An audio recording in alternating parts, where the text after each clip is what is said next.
வணக்கம் சொந்தங்களே, எல்லாம் எப்படி இருக்கீங்க? நல்லா இருக்கீங்களா? நல்லா இருக்கீங்க நம்புகிறேன். நம்ம எப்போவுமே வீடியோ போட்டு நான் வீடியோ போட்டு ரொம்ப நாள் ஆகுதுல்ல. ஸோ நீங்களும் கேட்டுக்கிட்டே இருந்தீங்க என் வீடியோ வரேன்னு. இப்போவும் உங்களுக்கு எனக்கு பேக்ரவுண்ட் இருக்குது என்னென்னு கெஸ் பண்ண முடிஞ்சால் கெஸ் பண்ணுங்கள். நிறைய விஷயங்கள் இதில் மாற்றமாக இருக்கும். ஸோ இதை நான் நெக்ஸ்ட் வீடியோவில் சொல்கிறேன் இது என்ன ஏதுன்றதை. ஸோ இப்போ எதுக்கு இந்த வீடியோ என்னென்னா, மேபி உங்களுக்கு தமிழ்லைன் பார்த்தாலே தெரிஞ்சிருக்கும். நம்ம ராக்கியில் பண்ண சின்ன சின்ன விஷயங்கள்லாம் ஆக்சுவலாக அதை நான் எடுத்து ரொம்ப நாள் ஆகுது. ஸோ அதை மறுபடியும் போட்டுடலாமே, அது ரொம்ப நாளாக வச்சுருக்க வேணாம். அதுக்கு என்னென்னா அடிபட்டது இல்லையா, அதுக்கு எனக்கு இன்ட்ரோ வீடியோ கொடுக்கறதுக்கு வண்டி இல்லை. ஸோ அதுக்காகவே அந்த வீடியோ அப்படி வச்சுருந்தேன். இப்போ இன்ட்ரோ வீடியோ இப்போ எடுத்துட்டேன்னா அந்த வீடியோ கிளிப் எடுத்து இதில் போட்டு உங்களுக்கு கம்ப்ளீட் பண்ணி கொடுத்துடலாம் அப்படின்ற மைண்ட் செட்டில் வந்திருக்கேன். ஸோ இந்த வீடியோ பாருங்கள், எனக்கு பிடிச்சிருக்குன்னு நினைக்கிறேன். நான் அதே மாதிரி லோடன் வீடியோ போடாமல் எனக்கு ஏதாவது பிடிச்ச தெரிஞ்ச விஷயங்களை பற்றி வீடியோ போடலாம் அப்படின்ற மைண்ட் செட்டில் இருக்கேன். ஸோ அதிகமாக வீடியோ வரல அப்படின்னா யாரும் திட்ட வேணாம், மெசேஜில் வந்து திட்ட வேணாம். நிறைய பேர் இன்ஸ்டாவில் கழுவி ஊற்றுறீங்க, அது எனக்கு புரியுது. வீடியோக்குள்ளே போகலாம்.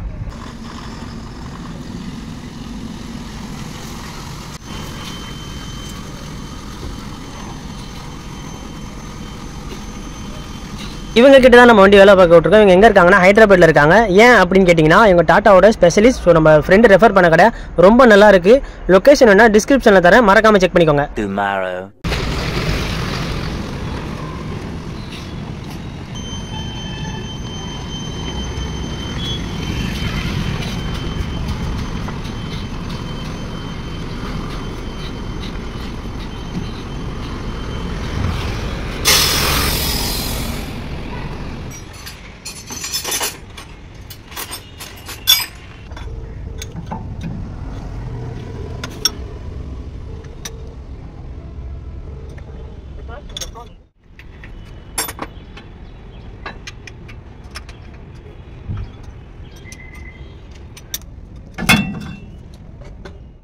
Not.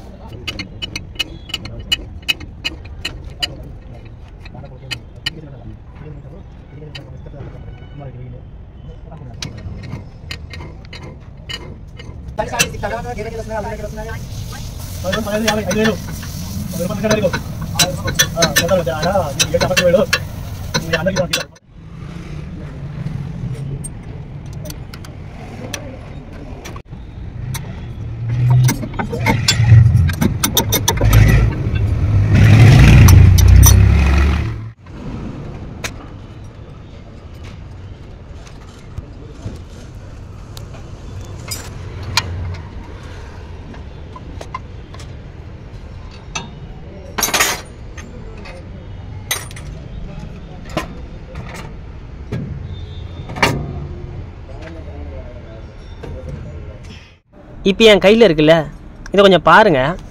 ஆக்சுவலாக இது என்னன்றது எனக்கு ஒரு ஐடியாவே இல்லை. இதை பற்றி நான் என்ன சொல்கிறதுன்னு எனக்கு ஒன்றும் தெரியல.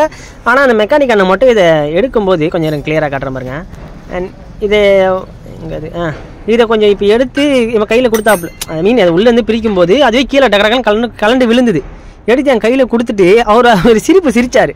அது எனக்கு புரியல, ஏன் இப்படி இந்த மாதிரி இருக்குது அப்படின்னு அவர்கிட்ட கேட்கும்போது அவர் என்ன சொன்னார், நீங்கள் ஓவர் ஏற்றினாலும் கொஞ்சம் கரெக்டாக பார்த்து பண்ணிக்கோங்க, ஒரு கைப்பட வச்சுக்கோங்க வண்டியை, அப்போ தான் இது கரெக்டாக இருக்கும் அப்படின்ற மாதிரி சொன்னார். அதையும் தாண்டி இது ஏன் இப்போ உடஞ்சிது, எந்த இடத்துலேருந்து உடஞ்சிது அப்படின்றது எனக்கு ஐடியா இல்லை. அவர்கிட்ட கேட்கும்போது அவர் ஒரு நிமிஷம் வெயிட் பண்ணு அப்படின்னு சொல்லிட்டு என்கிட்ட ஒரு இடத்த காமிச்சார். இதை காட்டுறேன் பாருங்கள் இப்போது. ஸோ இது பார்த்தீங்களா, இந்த இடத்துல இந்த ஒரு பீஸ் இருக்கா, இங்கே பாருங்கள், இதில் ஒரு ஸ்ப்ரிங்கே இல்லை பார்த்தீங்களா, இதில் இந்த இடம் தான் உடஞ்சிது, எக்ஸாக்டாக இந்த இடத்துல உடஞ்சிது, அதுதான் உள்ளே கலண்டு விழுந்திருக்கு. இதிலேருந்து அந்த ஸ்ப்ரிங்கை காணோம்.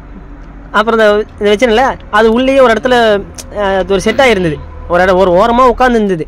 அது எனக்கு எக்ஸாக்டாக வீல் எடுத்து காட்ட தெரியல. ஸோ இப்படி தான் இருக்கும். இதில் இது இப்போ நான் எடுக்கிறேன் பார்த்தீங்களா, இந்த மாதிரி பீஸ் ஒன்று இந்த பக்கத்தில் இல்லை. ஐ மீன் இந்த கேப் ஸ்ப்ரிங்கம் இல்லாமல் இருக்குல்ல, அதில் இல்லை.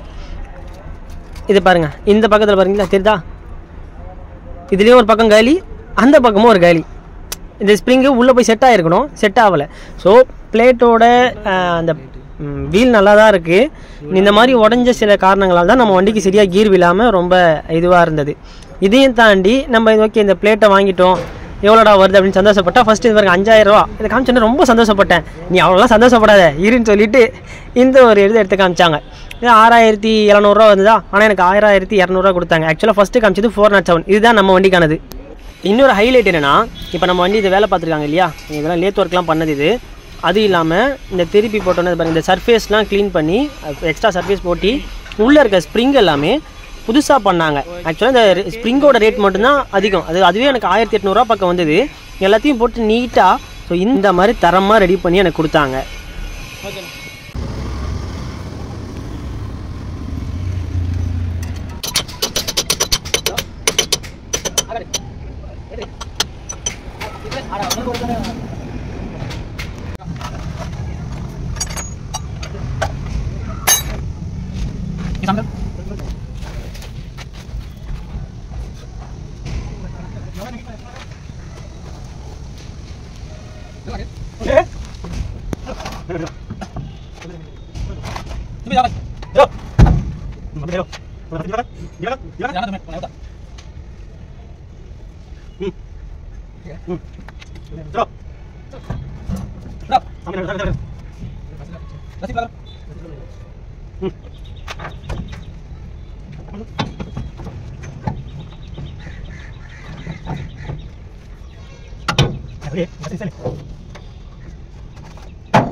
வீடியோ பார்த்துருப்பீங்கன்னு நினைக்கிறேன். நீங்கள் ஃபஸ்ட்டு 2 வருஷத்துக்கு உங்களுக்கு தொல்லை இருக்காதுல்ல, கரெக்ட் தானே? ஃபஸ்ட்டு 2 வருஷத்துக்கு பெருசாக தொல்லை இருக்காது. அதுக்கப்புறம் தான் இந்த வேலைகள் வரும். அதுலேயும் நீங்கள் சரியாக மெயின்டைன் பண்ணலை அப்படின்ற பட்சத்தில் நிறைய விஷயத்தை நீங்கள் ஃபேஸ் பண்ண வேண்டியது இருக்கும். ஸோ அதில் இதுவும் ஒன்று, ஒரு மேஜரான ஒரு விஷயம் ஒன்று. நீங்கள் க்ரோன் ஆயில் மாற்றுறீங்க, கீர் ஆயில் மாற்றுறீங்க, அதை தாண்டி இந்த விஷயம் அதில் ஒன்று. ஸோ நீங்கள் கரெக்டாக ப்ராப்பராக என்னென்ன எப்போ பண்ணணுமோ அந்த மாதிரி பண்ணிவிடுங்க. எனக்கு வந்த மாதிரி நீங்கள் எடுத்துக்காதீங்க.